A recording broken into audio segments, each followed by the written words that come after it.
Welcome to our listeners, and we're looking at the Church Fathers today, St. John Climacus, the ladder of divine ascent. With us again is Geronda Savvas Lavriotis, who's going to help us understand the text. How are you, Geronda? I'm okay, thank you. Would you like to say an overview of who St. John Climacus is? John the Sinaitis is one of the most important uh,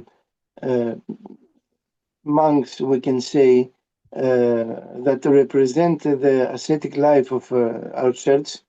And that's why the church uh, uh, um, dedicate the fourth week, the fourth Sunday of the Great Lent, to celebrate his memory, because he's one of the most important persons that, as I said to you before, he is representing the way of life that the monks and the Christians in general they have to do, and that's why he wrote this book, because he was asked for this, and he was the abbot of the monastery of Saint Catherine in Sina, in the 7th century.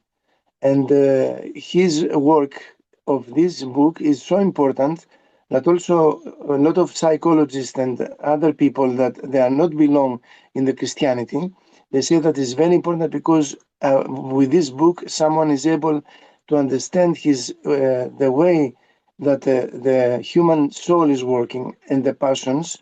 And for us is very important because is the way that we have to understand how we have to get rid of our passions and sins, and to reach the theosis and the connection between God and the human person.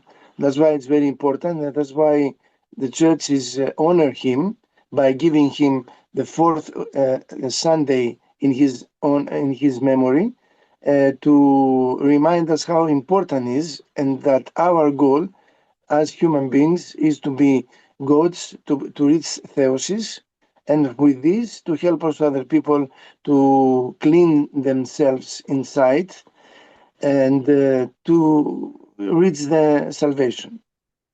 Okay. So this book, The Heavenly Ladder, has this famous image that is usually shown. So basically, the author on the left, which is St. John Climacus, is indicating that there are 6 monks who are about to begin their ascent. So they're the 6 monks, and they're about to go up the ladder. So the ladder actually has 30 steps here, which is actually the 30 steps that St. John Climacus has outlined as important steps to help someone develop their spirituality here on earth to get to heaven. Okay, so as we said, it's got a few monks are actually climbing the ladder, and there are 2 monks that are falling off the ladder, and there's a dragon at the bottom. So basically, that's indicating that during our spiritual, development, even the devil's always trying to interfere, and some people, fall off their journey because the devil has tempted them somehow. Did you want to say something there, Geronda? Yes, this is the point that in the end of the ladder, if you see, it's Jesus Christ waiting to to welcome the people that they're going through this trip, this travel, by cleansing themselves and try to reach God. But also there is the falling. That this is something that happens to everybody of us, but we don't have to remain in our fall. We have to lift ourselves and to try again to go up until we reach God. So that's why is the repent, that is very important. It's divine. It's divine and give us the opportunity to start over again.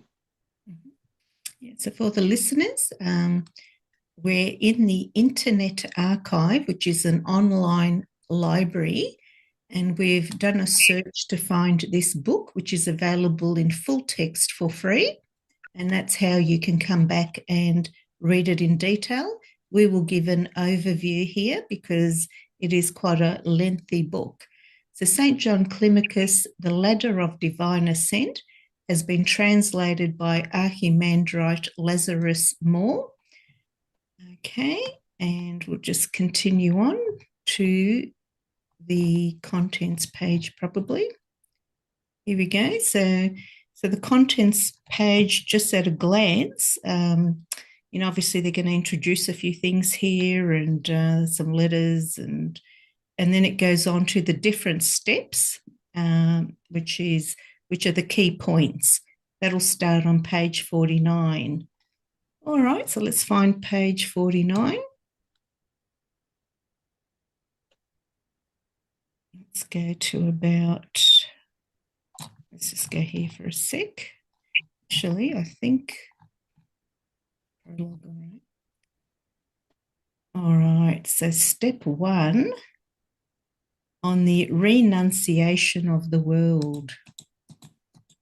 Let's just see what else we can do here. Now, I'll just get that to there.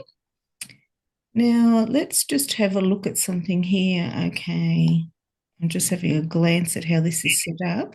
All right, so what I'll do is we'll have to actually read step 1, and we'll read and stop, and you can add points there, Geronda. So step 1 on renunciation of the will. Can you see the text okay? Yes. Okay. Better, yeah. Yeah, so our God and King is good, ultra good, and all good. It is best to begin with God in writing to the servants of God, of the rational beings created by him and honoured with the dignity of free will. Some are his friends, others are his true servants. Some are worthless, some are completely estranged from God, and others, though feeble creatures, are equally his opponents. So here it's saying that God has created everything, but there's a distinction about who is in the world. Yes, and he has explained what this means. If you continue, it's very important. Mm-hmm. Okay, so by friends of God, dear and holy Father, we simple people mean, properly speaking, those intellectual and incorporeal beings which surround God. By true servants of God, we mean all those who tirelessly and unremittingly do and have done his will. By worthless servants, we mean those who think of themselves as having been granted baptism, but have not faithfully kept the vows they made to God. By those estranged from God and alienated from him, we mean those who are unbelievers or heretics. Finally, the enemies of God are those who have not only evaded and rejected the Lord's commandment themselves, but who also wage bitter war on those who are fulfilling it. Are there any is there anything coming to your mind that you want to say here? It's very important because we have to, when we read this, we have to keep it in our mind always, because you see, friends of God are the heavenly power, heavenly army of God, is the angels. Then the servants that they are doing their will is the people here that they are baptized and they are trying the best, and they have a sanctified life. And then the other people that they are not keeping their promises of the baptism that they gave in the time of their baptism, are the people that they belong to Jesus Christ, but they are not worthy. And it's very important to see the other category, that the heretics, the unbelievers, they are these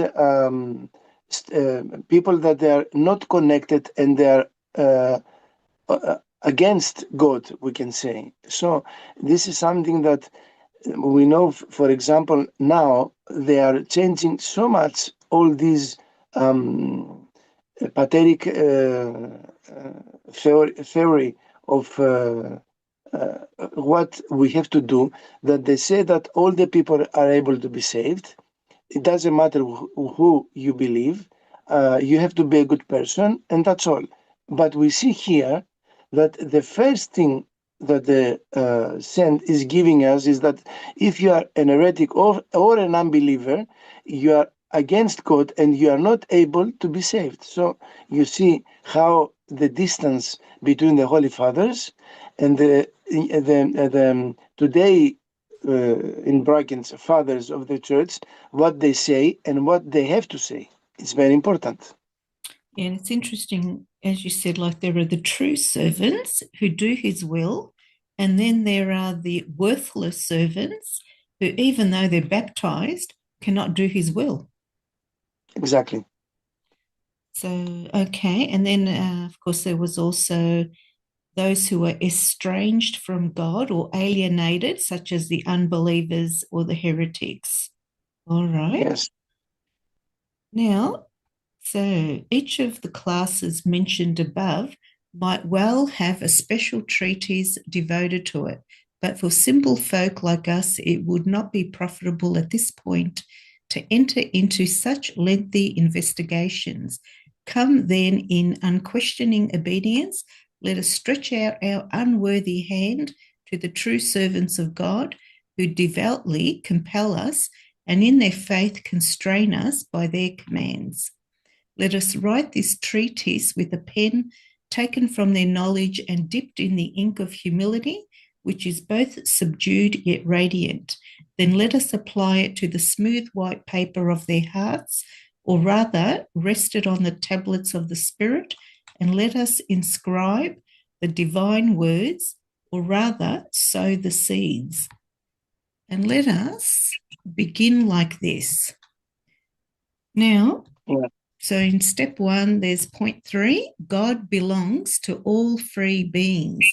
He is the life of all, the salvation of all, faithful and unfaithful, just and unjust, pious and impious, passionate and dispassionate, monks and seculars, wise and simple, healthy and sick, young and old, just as the diffusion of light, the sight of the sun and the changes of the weather are for all alike, for there is no respect of persons with God. Would you like to say something there?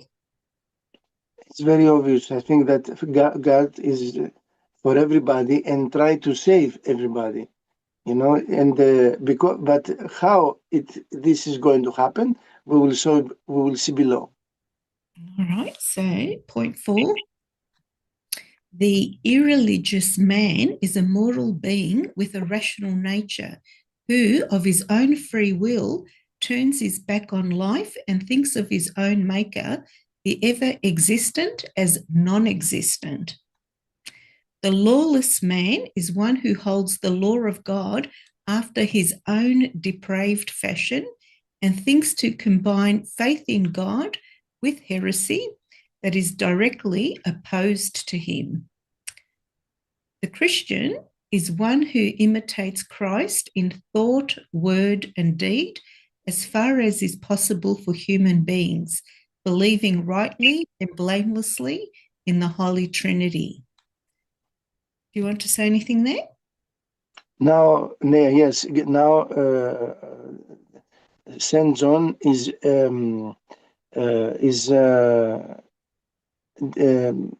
making each person not divide, but he's giving us the characteristics of each person, and that is very important because we have to see what is each of us, who we belong, and after this, he's going to take one of these, the monks, to start to to analyze what he have to do and how he is going to reach theosis. That's right. And in this first point, the renunciation of the world is basically saying to be a Christian, one has to imitate Christ in thought, word, and deed as far as is possible for human beings, believing Exactly. rightly and blamelessly in the Holy Trinity. Yes. Okay, the lover of God is he who lives in communion with all that is natural and sinless, and as far as he is able, neglects nothing good. The continent man is he who, in the midst of temptations, snares, and turmoil, strives with all his might to imitate the ways of him who is free from such. The monk is he who, within his earthly and soiled body, toils towards the rank and state of the incorporeal beings. A monk is he who strictly controls his nature and unceasingly watches over his senses. A monk is he who keeps his body in chastity, his mouth pure, and his mind illumined. A monk is a morning soul that both asleep and awake is unceasingly occupied with the remembrance of death. Do you feel that way? Every day you think of death? Yes, so every day we think of death, and not every day, every hour we have to think of death, every moment, because we are trained and we are preparing ourselves for this moment. We live to die. This is our philosophy, and it's not only us, because everybody is going to die, but the monks are living because they are preparing themselves, and they prepare themselves to be clean and to be worthy and to be acceptable by God. So in the last moment of our earthly life, we will be ready to meet our Creator and to be with Him. You know, this is why we become monks, because we are waiting not to die, but to begin the real life, that is the other life, not this life. Right. Yeah, withdrawal from the world is voluntary hatred of vaunted material things and denial of nature for the attainment of what is above nature. All who have willingly left the things of the world have certainly done so either for the sake of the future kingdom, or because of the multitude of their sins, or for the love of God. If they were not moved by any of these reasons, their withdrawal from the world was unreasonable. Exactly. But God, who sets our contests, waits to see what the end of our course will be.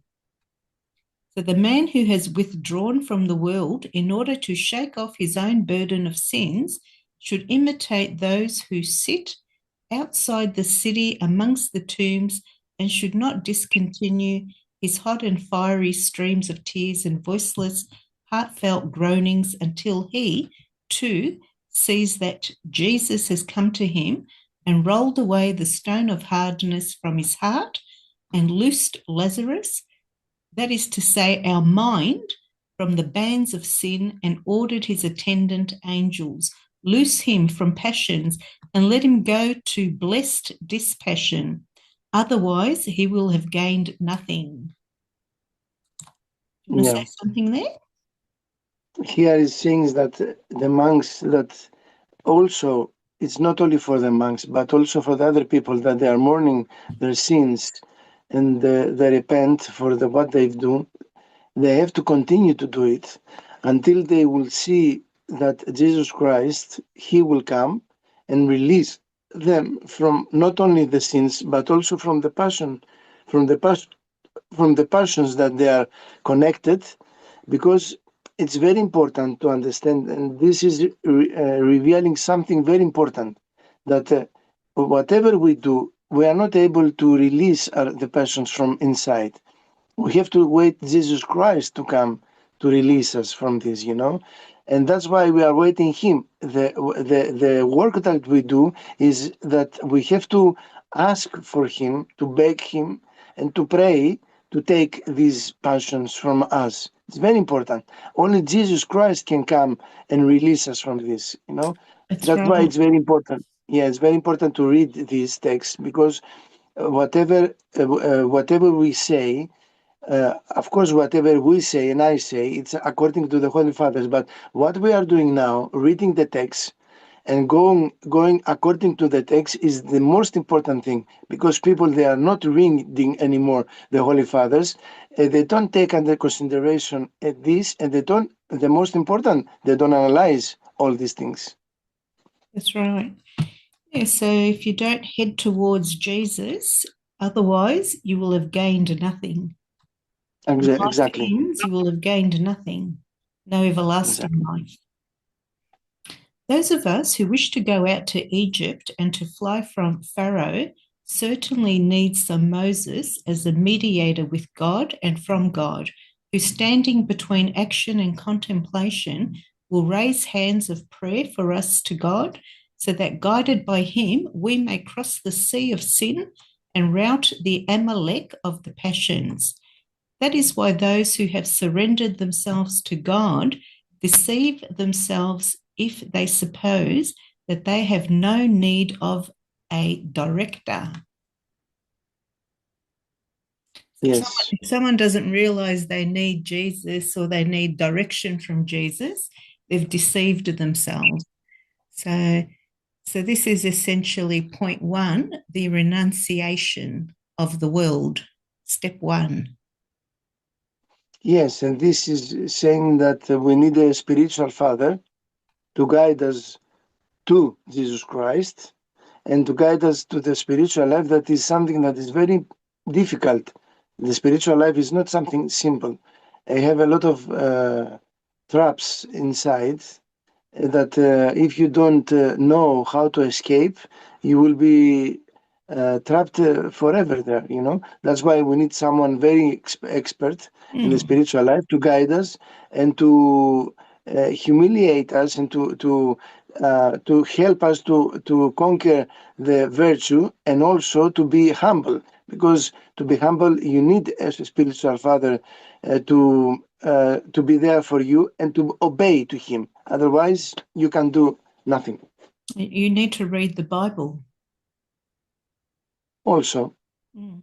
Those who also, came out of Egypt had Moses as their guide, and those who fled from Sodom had an angel.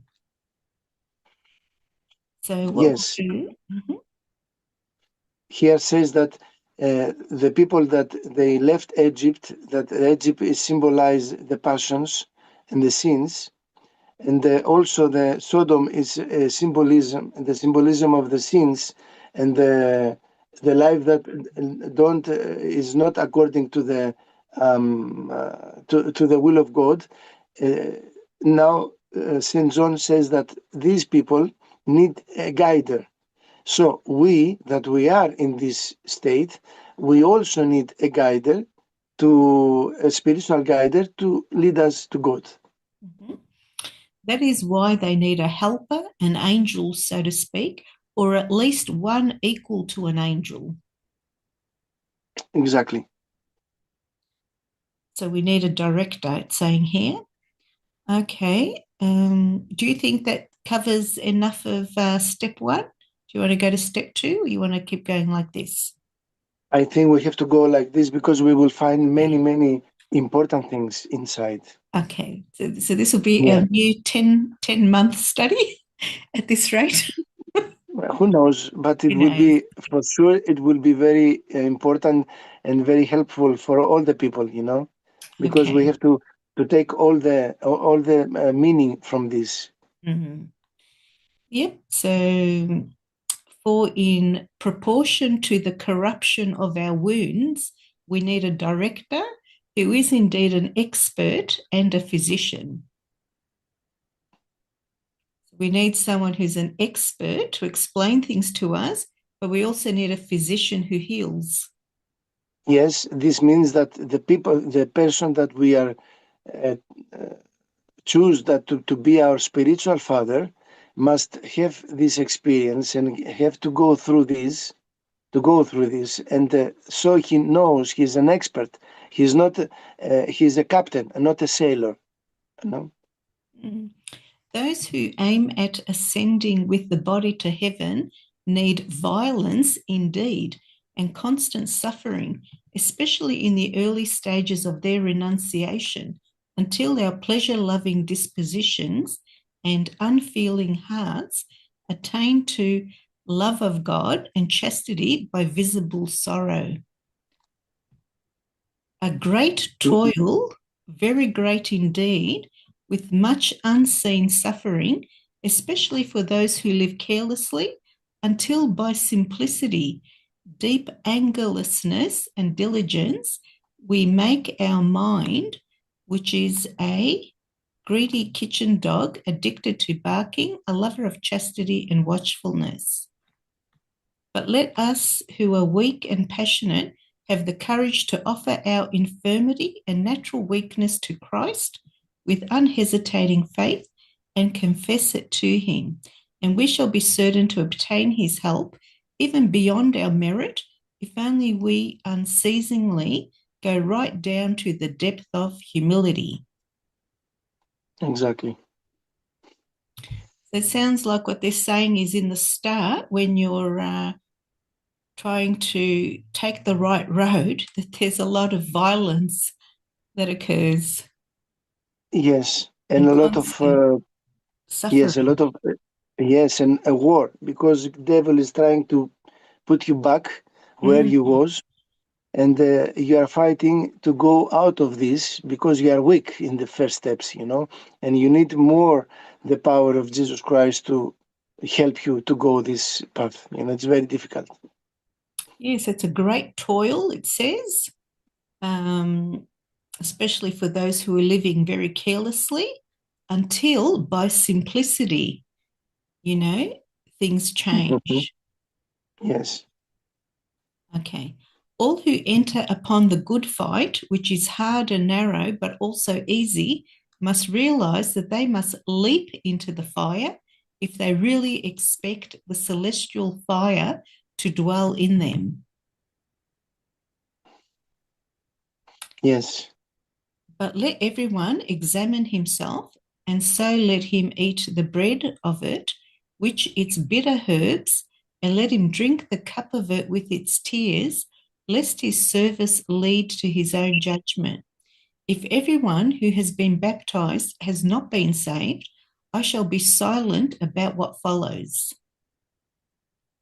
It's very important. If everybody who has been baptized has not been saved, it means that it's not the baptism that saves us. That's It's right.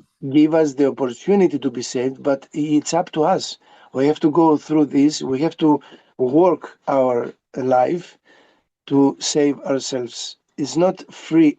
It's free because God help us, but needs our contribution. That is our fight. Yeah. Baptism is very important because you get your guardian angel, you get the charisma of the Holy Spirit, you get all this Exactly. protection. It's very important.